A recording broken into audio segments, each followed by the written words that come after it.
So as seasoned Thailand rainy season vets, we come prepared with our matching rain jackets. Yeah.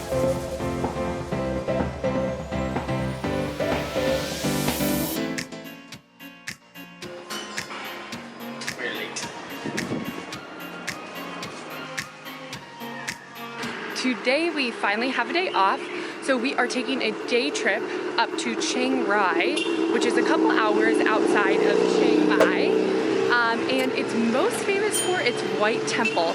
So if you've seen some pictures of northern Thailand, I'm sure you've seen a picture of the White Temple. There's actually a few other, a little less famous temples up there though that are really cool as well. So we're gonna take you along.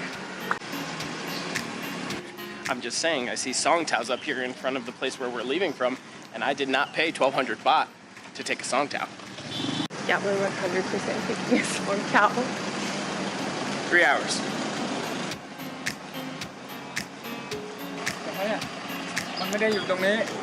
We're taking a bus. The van. It's a van. It works. That way?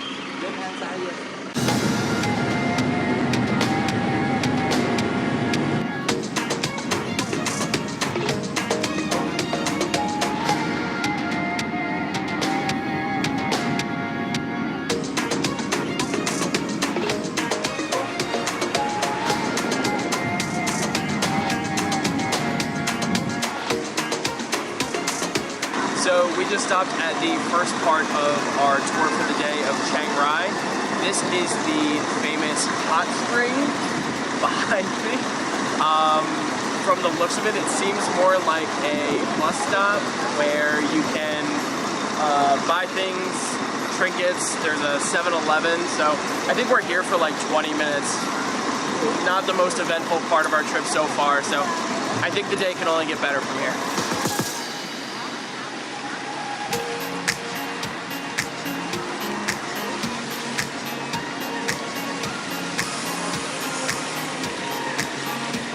Also, I guess it's sulfur or something from the hot springs, but that water smells terrible, which is why I'm standing so far away from it, because right now it just got all over my glasses.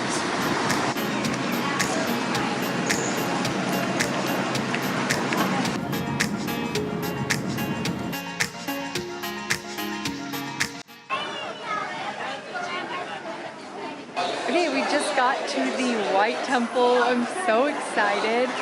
But first I want to tell you a little bit about that car ride. So there are just not lanes or driving rules in Thailand, which like we kind of knew before.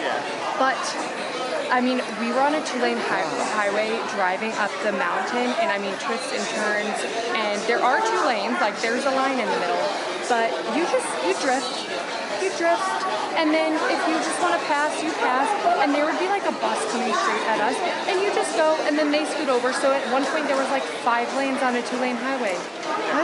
The rules are suggestions. They're suggestions. But we made it. A boy did throw up in our car, but we made it. So let's go see the White Temple.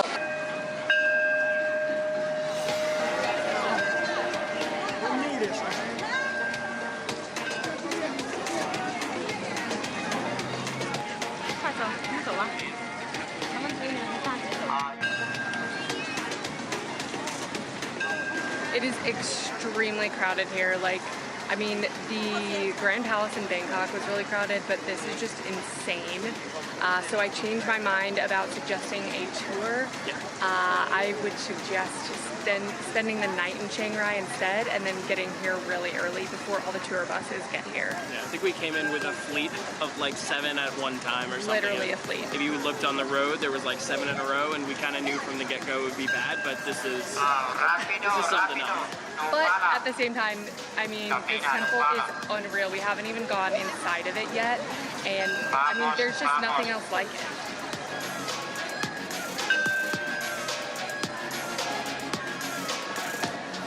Walking up to the White Temple, the first thing that you see is a bridge, and the entrance to the bridge has hundreds of outreaching hands at the bottom of it, and those are evidently supposed to symbolize unrestrained desires because the artist claimed that the way to happiness was resisting temptation.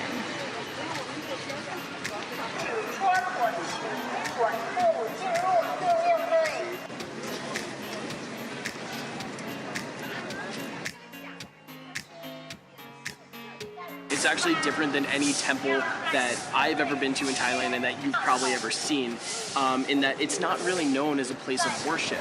It was built by an artist who has actually put millions of dollars of his own money and is still working on it. I think he said he doesn't think it's going to be done until 2070. Yeah. But his intention behind building it was, it was his offering to Buddha, and in hopes that it would provide him with immortality, with an immortal life. So it's really pretty spectacular when you see it. There is a smaller gold building. It's actually where the restrooms are, but it's also just absolutely gorgeous. And evidently the white building, just kind of as a whole, I know there's a lot to it, but does represent the mind. And then the gold building was supposed to represent the body.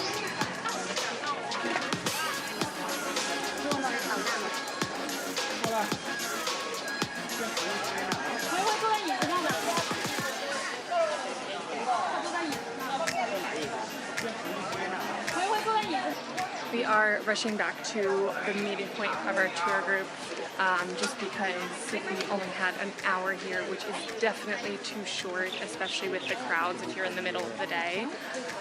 So come earlier, stay longer.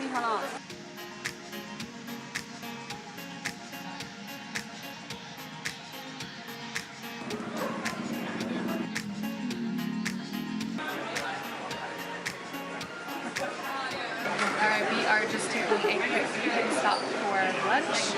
Some classic Thai. So we have some rice, some vegetables, some just kind of basic vegetable soup. And I'm actually not sure what the fried is, but it looks great, good little re-energizer, and then we're going to go see two more temples.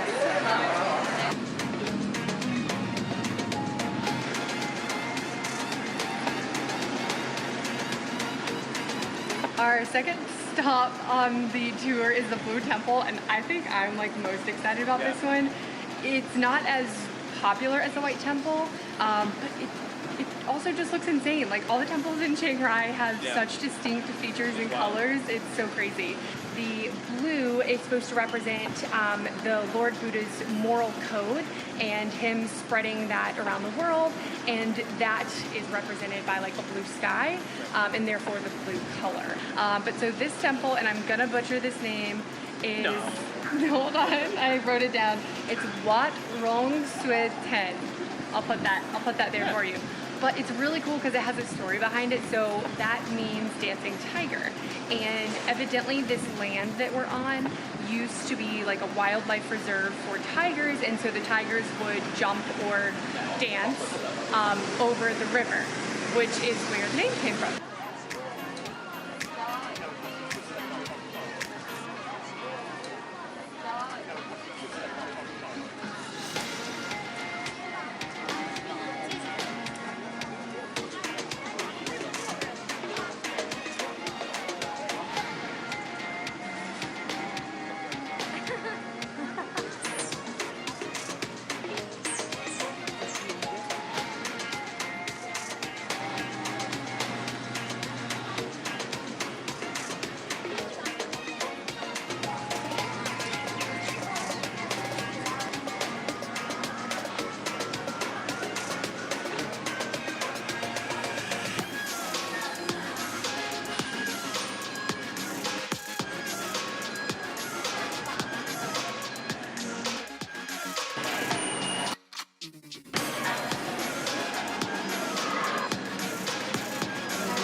Okay, so this temple was amazing. Again, we have to go back to our tour bus. We're the last ones here. They actually came to find us in the temple to flag us down.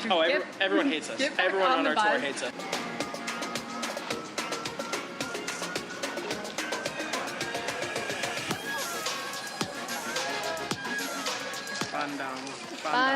Van Damme Museum. Van Damme. We are at the Van Damme Museum, and this is actually a series of about 15 buildings. And the artist who designed them actually designed them as his portrayal of hell. So he actually created all of these buildings out of animal remains, including an entire skeleton of an elephant. And then inside as well, there is evidently a huge snake skin that stretches the entire foyer or like dining table.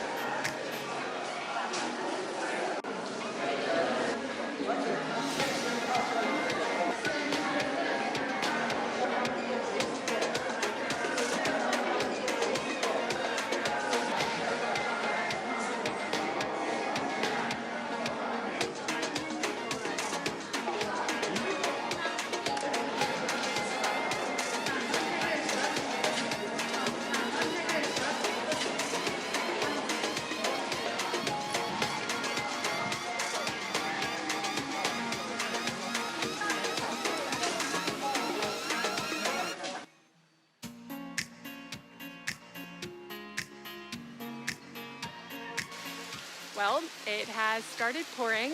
We are trapped inside one of the buildings on this little campus of all of the museums. We still have to make it back to our tour bus, but I guess they won't leave us before. Maybe but not. Here is the rain.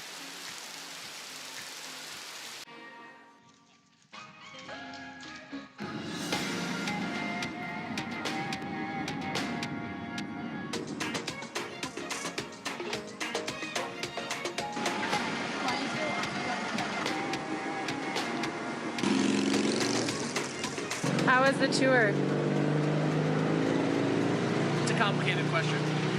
The temples and the Black House were super cool. I mean, I waited 3 years to see the White Temple. The Blue Temple was amazing. It met the hype and exceeded it. The tour itself, not my favorite. It was horrible. Yeah, not my favorite. We had not nearly enough time to see anything. We actually were, I think, they came and found us at every stop we were at because we were the last ones on the bus.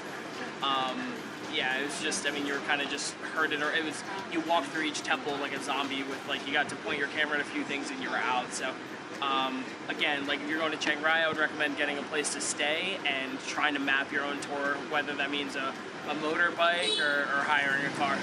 Yeah. You can also just take the green bus from Chiang Mai to Chiang Rai. We'll link a little blog post about it. That's obviously not what we did for this tour, but we do know other people that have, and it seems pretty successful. Overall, like Zach said, the tour was not great. Honestly, like super frustrating and horrible, but overall I would definitely recommend doing it because the temples were amazing and that's what you're going for. Definitely just stay there for the night. Take your time and go early because those are all the things we did wrong. So if you do those, you'll have a great time. If you liked seeing a little bit of Chiang Rai, please subscribe to our channel in one of these corners and we will give you more of Thailand. See you next week.